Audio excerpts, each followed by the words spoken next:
Dobré ráno, milí priatelia. Som na ceste do Belgicka, kde máme na neformálnom samite hovoriť, čo s ekonomikou Európskej únie, ktorá je kvôli nezmyselným klimatickým a ideologickým cieľom v hroznom stave.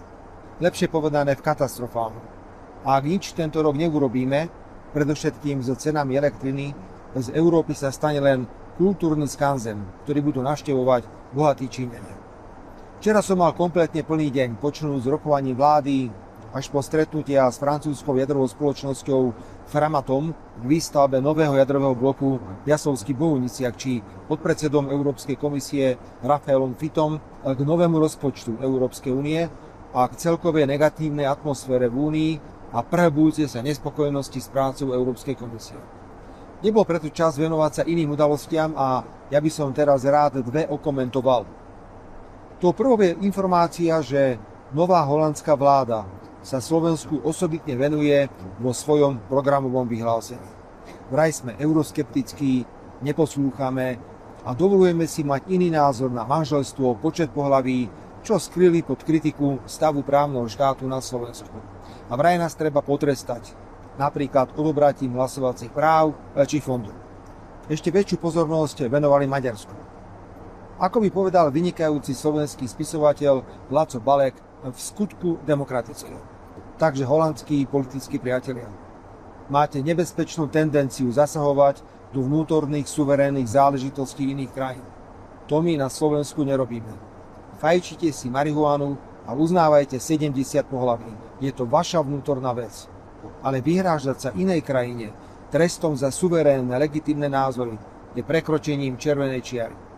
Trestať suverénne štáty za suverénne názory je cestou do pekla.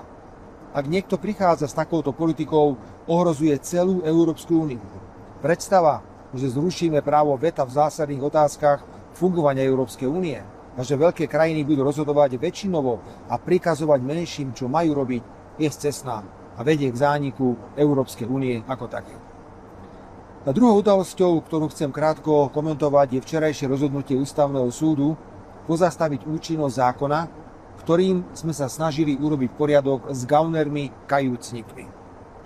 Rozhodnutie Ústavného súdu rešpektujem a my si trpezlivo počkáme na verdikt v samotnej veci.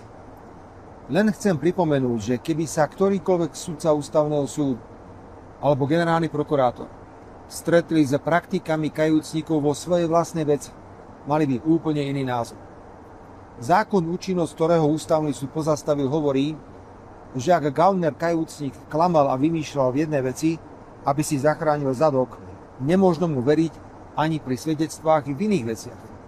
Nespochybniteľne sme preukázali, napríklad na kajúcnikovi Slobodníkovi, že klamal, vymýšľal. Dokonca on sám potvrdil, že podpisoval svoje svedecké výpovede, ktoré ani nečítal, ani neurobil a že boli len výplodmi fantázie vyšetrovateľov. Sám na vlastnej koži.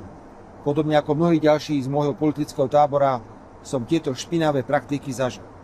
Asi budeme musieť urobiť ďalšie verejné prezentácie vyčíňania kajúcnikov, aby Ústavný súd a generálny prokurátor pochopili, čo za zverstva napáchali a prečo im nie je možné veriť v žiadnej svedeckej výpovedi.